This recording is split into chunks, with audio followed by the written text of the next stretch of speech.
Praise the Lord. കർത്താവിൻ്റെ നാമം ഒരിക്കൽ കൂടി വാഴ്ത്തപ്പെടുവാൻ കർത്താവ് അനുഗ്രഹിക്കട്ടെ. മടുത്തു പോകരുതേ, അല്ലെങ്കിൽ തളർന്നു പോകരുതേ. Faint not. മടുത്തു പോകാതെ എപ്പോഴും പ്രാർത്ഥിക്കണം എന്നുള്ള അതിനെ അവൻ അവരോട് ഒരു ഉപമ പറഞ്ഞു. ലൂക്കോസ് 18:1. കർത്താവ് ഭൂമിയിലായിരുന്നപ്പോൾ കർത്താവ് പറഞ്ഞ ഉപമയെക്കുറിച്ചാണ് ഇവിടെ നമുക്ക് കാണാൻ കഴിഞ്ഞത്, നമ്മൾ വായിക്കാൻ കഴിയുന്നത്.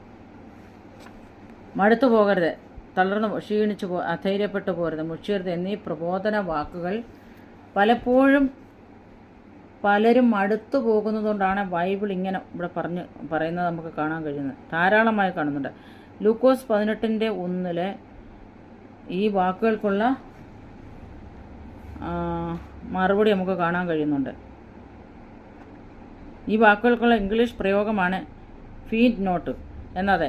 എത്ര ആത്മീകരായിരുന്നാലും വിരസമായ ജീവിത അനുഭവങ്ങൾ വരുമ്പോൾ ചിലപ്പോൾ മടുത്തും ക്ഷീണിച്ചും അധൈര്യപ്പെട്ടും പോകാം.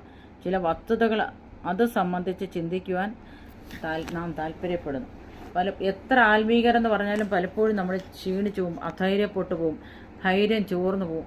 അപ്പോൾ ആ ഒരു അനുഭവത്തിലാണ് ദൈവത്തിൻ്റെ വചനപ്രകാരം കാണുന്നത്. നമുക്ക് ഒത്തിരി അതിനുള്ള കാര്യങ്ങൾ നമുക്ക് താഴോട്ട് നോക്കാം. പ്രാർത്ഥനയിൽ മടുത്തു പോകാതെ എപ്പോഴും പ്രാർത്ഥിക്കണം എന്നുള്ളതിന് അവൻ അവരോട് ഒരു ഉപമ പറഞ്ഞത്. ലൂക്കോസ് 18:1. പ്രാർത്ഥനയിൽ മടുത്തു പോകാനുള്ള കാരണങ്ങൾ എന്താണ് നമുക്ക് ഇവിടെ കാണാൻ കഴിയുന്നുണ്ട്.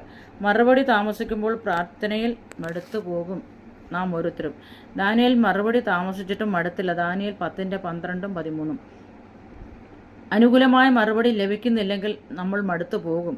അതിന് ഉദാഹരണമായി യോന പ്രവാചകൻ, യോന 4:1-2. സ്വന്തം താല്പര്യങ്ങൾ നടക്കുന്നില്ലെങ്കിൽ മടുക്കും. അതിന് ഉദാഹരണമാണ് ഏലിയാവ്, 1 രാജ 19:3-4.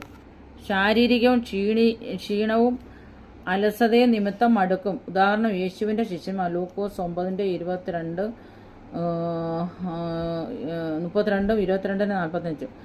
പാപത്തിൻ്റെ സ്വാധീനത ഉണ്ടായാൽ മടുക്കും. യൂദാ ഇസ്കരിയോത്ത്,